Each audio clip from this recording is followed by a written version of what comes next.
Hello everybody, we will be continuing with our subject surveying. Today's topic is shrunk scale. In last video we have discussed scale and RF. What is scale? Scale is the ratio of map distance to the ground distance. Now we are going to see what is a shrunk scale. Now suppose मेरे पास आपको पता है कि paper time के साथ shrunk कर जाता है. सपोज़ मेरे पास एक मैप था जिसमें एक ए बी लाइन थी 10 सेंटीमीटर की, बट अब जब मैप श्रंक हो गया है तो ये ए बी लाइन अब 8.4 सेंटीमीटर रीड कर रही है. उस टाइम पे जब मेरे पास मैप था, ओल्ड मैप, अर्लियर केस में मेरे पास स्केल मेरा 1 सेंटीमीटर इक्वल्स टू 50 मीटर था. बट अब जब ये मैप श्रंक हो गया है तो हमारा स्केल भी श्रंक हो गया है, तो उसे हमने श्रंक स्केल कहा. अब जब ये श्रंक हो गया है, अब ए बी 8.4 सेंटीमीटर है, तो ये ग्राउंड पे अब कितना रीड करेगी, तो उसे हम कैलकुलेट करने के लिए श्रंक स्केल पढ़ रहे हैं. तो श्रंक स्केल क्या है? Shrunk scale is shrunk factor into original scale, और श्रंक फैक्टर है shrunk length upon original length. In this case shrunk factor कैसे निकलेगा? श्रंक फैक्टर ऐसे निकलेगा, श्रंक लेंथ कितनी हुई? A B 8.4 centimetre, this is shrunk length. And what was original length? A B 10 centimetre was original length. तो shrunk factor हुआ 8.4 centimetre upon 10 centimetre. तो इस तरह से हमने श्रंक फैक्टर निकाला. उसके बाद श्रंक स्केल कैसे निकालेंगे? Shrunk factor into original scale. Original scale क्या रहा? 1 centimetre equals to 50 metre. This was the original scale. हम इसे एक क्वेश्चन की मदद से ब्रीफली डिस्कस करते हैं, तब आपको ज़्यादा अच्छे से इसे समझ पाओगे. सो ये रहा हमारे पास न्यूमेरिकल. इस न्यूमेरिकल में हम श्रंक स्केल, श्रंक फैक्टर सब कुछ ब्रीफली समझने वाले हैं. तो क्वेश्चन है, a map has shrunk and 10 centimetre long line is now read as 9.4 centimetre only. ठीक है, फर्स्ट लाइन से क्लियर है, मैप श्रंक हो गया है. अब 10 सेंटीमीटर की जो पहले लाइन थी, अब वो कितनी हो गई है? 9.4 सेंटीमीटर. सो मैं इसे लिख सकती हूँ, ओरिजिनल लेंथ क्या थी?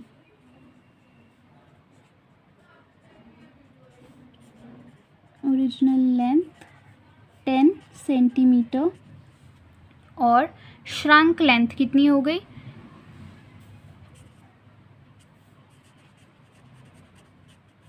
Shrunk length 9.4 centimetre. So first line से ओरिजिनल लेंथ और श्रंक लेंथ के बारे में पता चल गया है. If the original scale of drawing was 1 centimetre equals to 25 metre. ठीक है, अब बोल रहा है कि जो स्केल, ओरिजिनल स्केल था ड्राइंग का, वो था 1 सेंटीमीटर इक्वल्स टू 25 मीटर. ठीक है, तो अब वो पूछ रहा है, then calculate actual length of line on ground for measured length on map as 8.2 centimetre. अब वो 8.2 सेंटीमीटर का ग्राउंड पे रीडिंग पूछ रहा है. क्वेश्चन में क्या है, इस लाइन से बताती हूँ क्या हुआ. कि इसमें बोला है कि ओरिजिनल स्केल इतना था, अब आपको बोला है कि श्रंक हुआ है मैप. तो अब हमारे पास जो श्रंक होने के बाद एक श्रंक स्केल भी होगा. अब जब श्रंक हो गया है, अब जो मैप में 8.2 सेंटीमीटर की लाइन है, वो ग्राउंड में कितनी होगी वो हमसे पूछा है, तो हमें वो कैलकुलेट करना है. मेरे पास ओरिजिनल लेंथ है, श्रंक लेंथ है. मैं सबसे पहले श्रंक फैक्टर कैलकुलेट करूँगी. श्रंक फैक्टर कैसे निकलता है?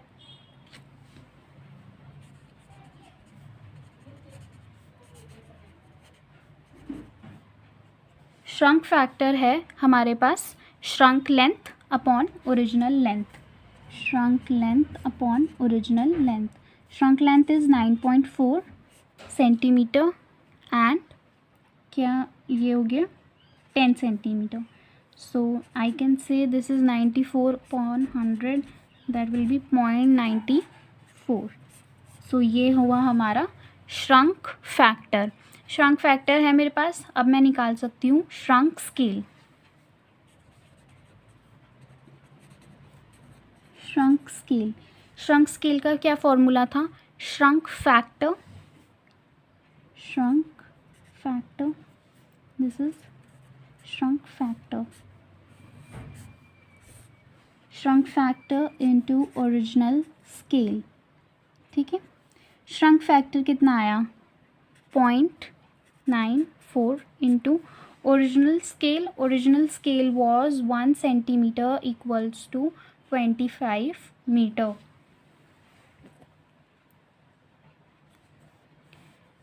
ओरिजिनल स्केल था 1 centimetre equals to 25 metre.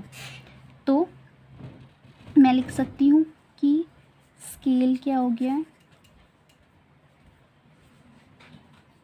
1/25.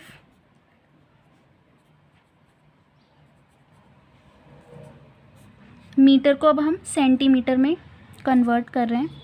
This will be 2 zero आ जाएंगे.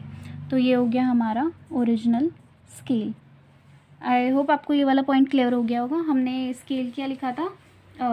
Map distance upon ground distance. Map में कितना था? 1 सेंटीमीटर और ग्राउंड पे कितना? 25. तो मैप वाला 1 सेंटीमीटर, ग्राउंड वाला 25, तो 1/25 हो गया. अब मैंने बोला था कि जो ग्राउंड की जो मेजरमेंट होती है, यूनिट होती है, इसको हम मैप में वाली यूनिट में कन्वर्ट करते हैं. तो मीटर से मैंने उसे सेंटीमीटर में कन्वर्ट कर दिया है. ये हो गया 2500. तो ओरिजिनल स्केल कितना बन गया? 1/2500. तो इसे कैलकुलेट करने के बाद आपकी वैल्यू कितनी आएगी? कुछ 1/2659 आएगी आपकी वैल्यू. आप इसे कैलकुलेटर से कैलकुलेट कर सकते हैं. ओके, अब मेरे पास मुझे 2 चीज़ें पता चल गई है.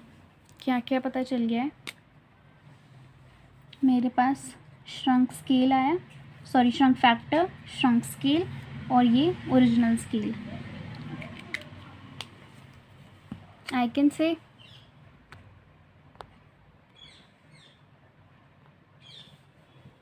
ओरिजिनल स्केल कितना था? स्केल को किस तरह से लिखते थे?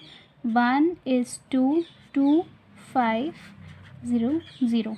ठीक है, स्केल को तो इस तरह से लिखते थे. अब श्रंक स्केल कितना हुआ? 1:2659. ठीक है, अब इससे आपको ओरिजिनल क्या पता चलता है कि जो 1 सेंटीमीटर था वो ग्राउंड पे कितना है? 2500 सेंटीमीटर. ठीक है, original scale 1 centimetre equal 25 metre था.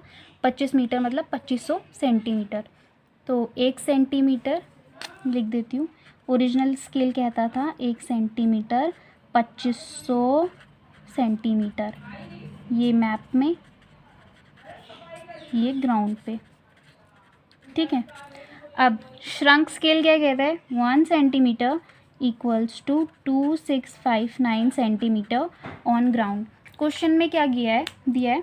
श्रंक होने के बाद, अब श्रंक जब हो गया है मैप, अब ये 8.2 centimetre on map, 8.2 centimetre on map ground पे कितना शो करेगी. ठीक है, मुझे पता है श्रंक स्केल क्या है. श्रंक स्केल 1 सेंटीमीटर को इतना सेंटीमीटर दिखाता है ग्राउंड पे. तो 8.2 सेंटीमीटर को कितना दिखाएगा? 8.2 इंटू 2659.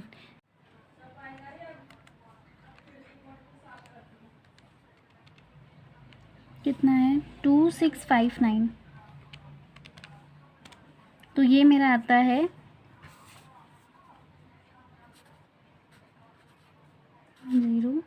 3.8 सेंटीमीटर. तो ये कितना हो गया? इतना सेंटीमीटर होगा.